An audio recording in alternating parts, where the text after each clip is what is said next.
owning a business means having a relentless work ethic, just knowing that, no is never an answer. It's just not right. What's up, guys? In this video, I'm gonna be going over 10 steps that you must take to start your business. So these are more of your administrative, kind of annoying tasks that you really have to do in order to technically own a business. I'm also gonna be giving some real life examples on some of the mistakes that I made in these steps and what I would have done differently if I were to start my business all over again. So yeah, let's hop into this video.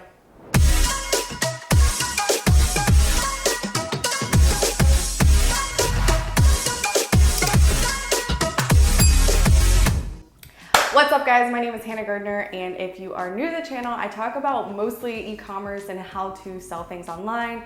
In this video, it's more so generic beginner's video for anyone that's trying to start a business, whether it's online, offline, an agency, an e-commerce brand, freaking hair salon, whatever type of business that you're really looking to start. So let's hop into my first step that you need to take. So the first step that you need to do in order to start a business is you need to go to your state website.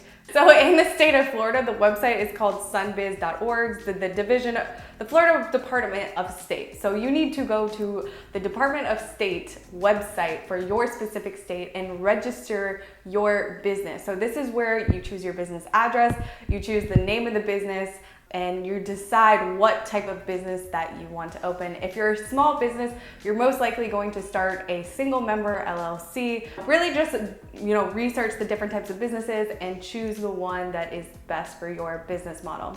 So once you do this leads to step number 2. After you have registered with your state, you are then going to register this business that you've created with your business name on the IRS website. So you're now going to have to report that you have just started a business with the federal government, which is the IRS, and the IRS is in charge of collecting all of your precious tax money. So you need to go ahead and register that with the federal government to say, hey guys, I just started this business in XYZ state. Here's all my info, so you can send me a bunch of annoying letters that you can tax me with. Once you register with the IRS, you're going to be given something called an EIN number. This is an identification number for your business. So it's kind of like a social security number for your business. So it's really, really important that you get this EIN number because that leads to step number 3. Step number 3 is to open a business bank account. In order to open up a business bank account, you actually are going to need this EIN number to give to the bank. So they can put on your bank account your business name. They can give you business checks with your business name on them. And it's really, really important that you do take this step to really get a business bank account in the beginning, because you really want to just set this up properly and, separate your personal and your business. Now, this is something that I really did not do well in the beginning, and I think it may have just been a maturity thing. I was really young when I first started my business. Well, when I first started the corporation, I was only like 19, 20 years old, and didn't really grasp, this idea of separating personal and business. And I really just recommend that if you're going to do anything and start any type of business, the goal here is that you're going to the Super Bowl. You're not going to the high school game. So you want to set up this stuff properly from the beginning and treat it like you're on your way to the Super Bowl, not the high school game, which is what I did. And I tried to kind of half-ass all this stuff and kind of looked past it until, shit hit the fan. Get a business bank account and separate your personal from your business, which leads me to step number 4. The fourth thing that is really, really important is to set this in place before you start making money is have some type of business tracking method. Every transaction that happens within your business, whether it is for marketing, product costs, software, if you're going to a business lunch, if you're going to a meeting, if you have to pay for gas, Every transaction that goes in and out of that business bank account needs to be tracked and sorted and accounted for. And this is very, very, very important when it comes to tax season. When people talk about their books, they're literally talking about the hundreds of transactions that go on every single day within your business. In the beginning, it might not be a lot, but trust me, as time progresses, you will be doing many transactions in a single day, in a single week, in a month. And if you're not sorting those transactions and saying, this group was for meals and entertainment, this group was for cost of goods sold, this group was for software, this group was for marketing, and sorting out those transactions, it's gonna become very, very difficult to do your taxes, quarterly or yearly, or however, often you're making payments to the government. What I personally use is QuickBooks. QuickBooks integrates with a lot of online business, software, as well as the beauty with QuickBooks is that you can sync all of your credit cards and all of your bank accounts to QuickBooks. So if you set up your business bank account and you separated your personal and your business, you can go ahead and sync your bank accounts with QuickBooks. So all those transactions file into QuickBooks, and then all you have to do is go into QuickBooks and sort it and say what each thing was. If you don't want to do your own books, I do recommend hiring a bookkeeper. Both of these links are in my description, the QuickBooks link and actually the link to my bookkeeper. My bookkeeper specializes in e-commerce stores specifically, which is what this channel is mostly about, but they do take on other types of clients. But my bookkeeper is absolutely amazing. So basically what a bookkeeper does when it comes to tracking all those transactions, tracking your cost of goods sold, tracking your marketing costs, tracking basically all your transactions, they do it for you. The company I use is called CapForge. You don't have to use a bookkeeper if you want to do it yourself in the beginning, but CapForge really, really is a great bookkeeper, and they work with a lot of small companies ranging from just starting out making no money to companies that are doing $100,000 million. Huge companies that are way bigger than me, let's just put it that way. 6, you are gonna wanna set up a business email. So again, just like your bank accounts, you want to separate your personal and your business. You don't want your business emails going to your personal email. And really, this doesn't mean that you have to go out and buy the fancy, domain that's like contact@yourcompany.com. You can just make a Gmail account for free. It doesn't, it can have @gmail.com at the end of it. It's not as professional, but if you're just starting out, it's free. I think I had that type of email for the first, 8 months into my business. If you do want if you want the fancier one that is the info or the contact@yourbusinessname.com, it's very, very easy to set up. You can just make a Google account. I think it's a Google business account, and I think it ranges from like $6, $7 a month for a fancy email on Google. Hey guys, so step number 7, I'm making a Loom video real quick because I was rewatching my footage and I literally made no sense for what I was saying. But step number 7 is doing product research. So discovering what product or what service you're actually going to sell.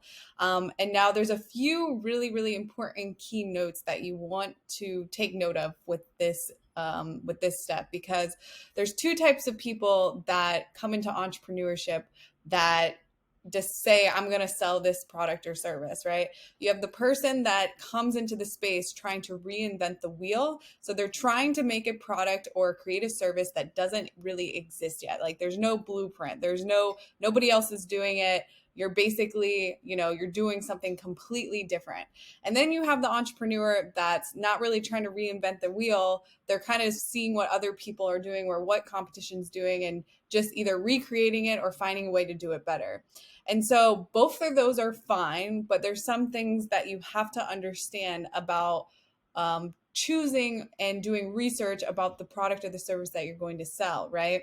So on one hand, the person that enters into this product development, service development stage that is completely trying to reinvent the wheel, the thing that you have to know about this is that when you are trying to create something that does not yet exist, so that means you don't know if there is a need for it or even a want for it in the marketplace. You may think it's a good idea, but the market doesn't even know who you are or even know that they need this product or service, you have to know going into that product development stage and then into the marketing stage that it is going to cost you 5 times more money, one, to develop that product or service that's new and unique to the market, because you're going to spend that much more creating it because you're making something new that doesn't really exist yet.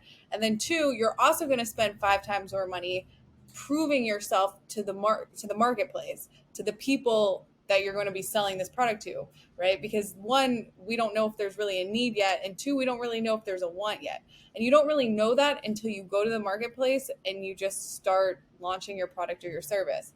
Now, there's could be a lot of key point indicators or KPIs and a lot of data that says this is a really, really good, product or service for this market. But at the end of the day, you don't really know. So you want to make sure that if you're that entrepreneur that's creating that new product or service, you have to know that it's going to cost you a lot more money to prove yourself to that marketplace, because it really doesn't matter if you're curing cancer. If nobody knows who you are and they don't know that type of service or that product because it's completely unique to the marketplace, people don't really care. So it's going to cost you that much more money to prove yourself through your marketing that they actually need and want this product or service.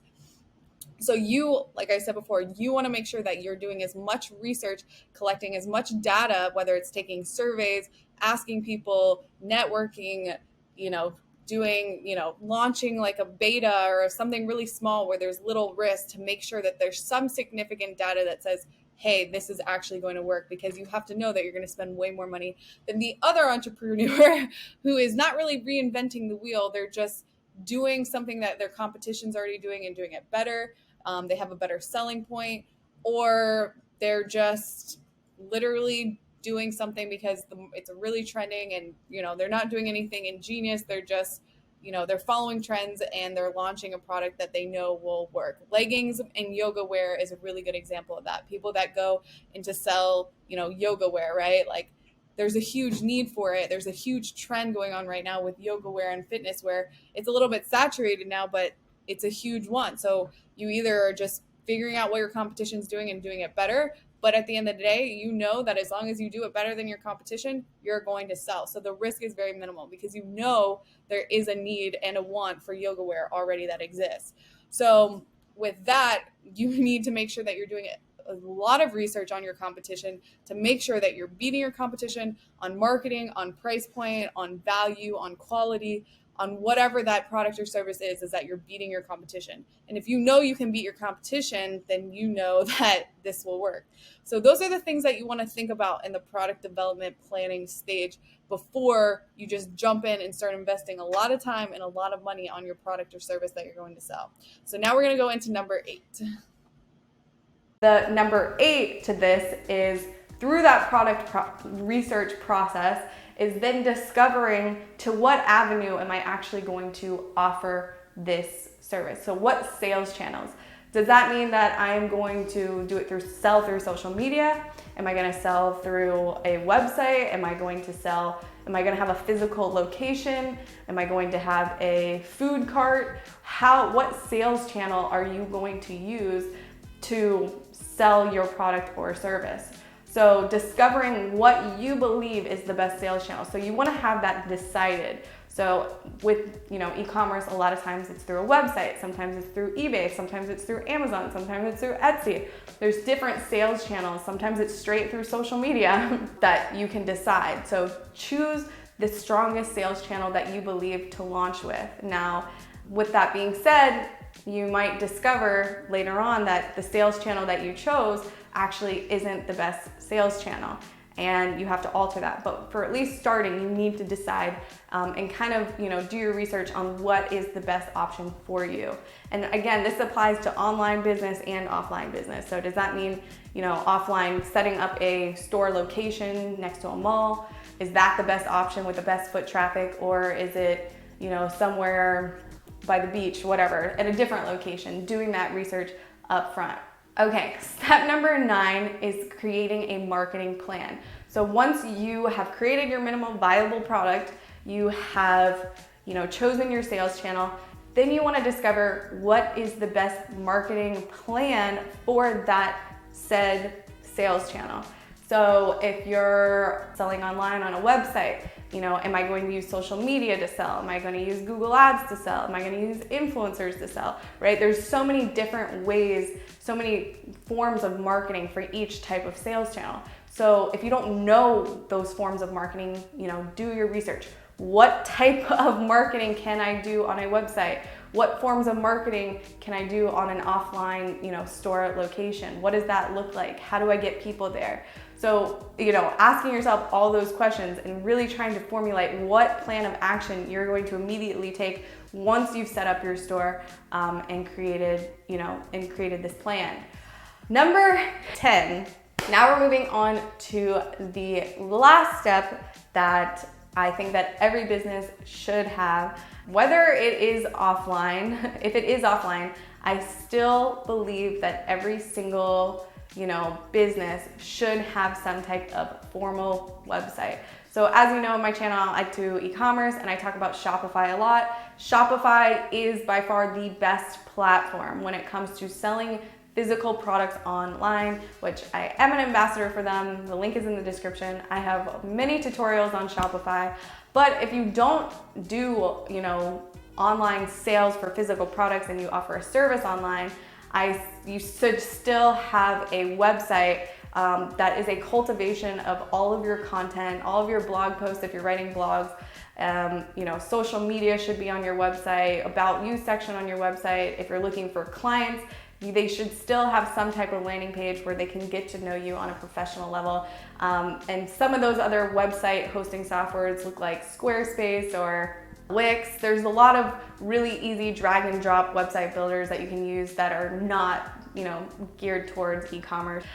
So yes, that is my 10th step, administrative step to really kickstarting your first business. And I'm gonna tell you from experience that the actual work that you're doing to get this up and running is nothing compared to some of the mental BS that you're going to go through. I'm not saying everybody will go through, but I personally, went through starting a business, caring too much of, looking bad in front of my friends, giving a shit about, what people are gonna think about me, or what if I fail, or what if this doesn't work out. I would say that the actual physical work part of setting up a business and kickstarting a business is like, probably like 35 to 40% of the hassle, but really it's the mental, BS that we tend to put ourselves through it makes it more difficult to actually get started. And just know that you're not crazy. Everybody has the same, very similar doubts and fears when it comes into, starting something new, investing your time and money into something that completely, burn in your face. But just know that that is 100% a part of this process of, starting a business, starting to create and mold a life that you're in control of, not having to show up to a 9-to-5 job. All those fears and insecurities do tend to arise when you're first starting out, but that is totally normal and it's part of this. And you almost have to go through that to be able to get to the other side.